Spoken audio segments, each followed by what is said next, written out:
Oui, alors le forum Europe-Sahel, donc sous l'égide de l'université Francisco de Vitoria, est une excellente initiative. Premièrement, parce que cela confirme le fait qu'il n'y a pas que la France et accessoirement les pays qui sont très impliqués dans le Sahel, politiquement, diplomatiquement et historiquement, qui ont vocation à s'intéresser à la stabilité de cette région. C'est la raison pour laquelle la diplomatie espagnole a raison, je crois, de s'intéresser de plus en plus à ce qui se passe au sud du Sahara, étant donné la très forte implication historique que l'Espagne et le Royaume du Maroc avaient déjà précédemment. Ensuite, par rapport aux dynamiques qui sont en cours au Sahel, où il y a une multiplication d'acteurs, des acteurs de plus en plus concurrentiels, la Turquie, la Russie, peut-être demain Israël, les pays du Golfe,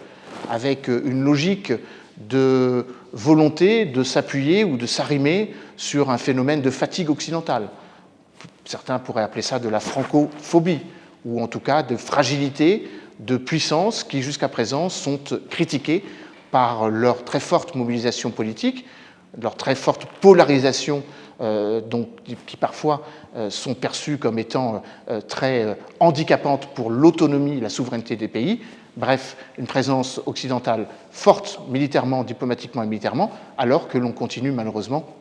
à subir les affres du terrorisme, alors que cette région de 5 millions de kilomètres carrés est encore malheureusement handicapée par des groupes armés terroristes qui sèment la terreur et la désolation. Il y a quelques heures à 50 km de Bamako, il y a quelques heures de nouveau dans le nord du Togo. Alors que cette concurrence se fait de plus en plus forte avec des acteurs extérieurs qui sont désormais en concurrence les uns avec les autres, la présence de l'Europe en tant qu'institution, la présence des pays européens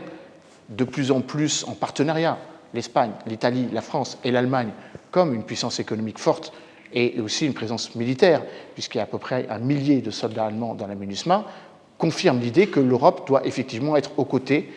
pour accompagner les sociétés sahéliennes, les sociétés africaines, à faire face à cette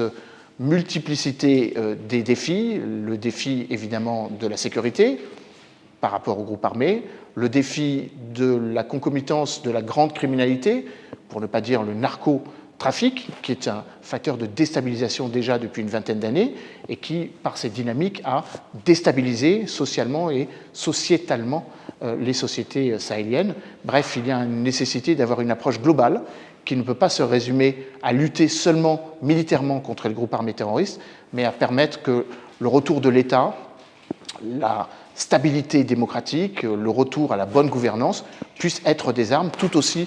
puissantes et tout aussi légitimes que les armes que nous mettons, nous pays occidentaux, en face des groupes armés terroristes.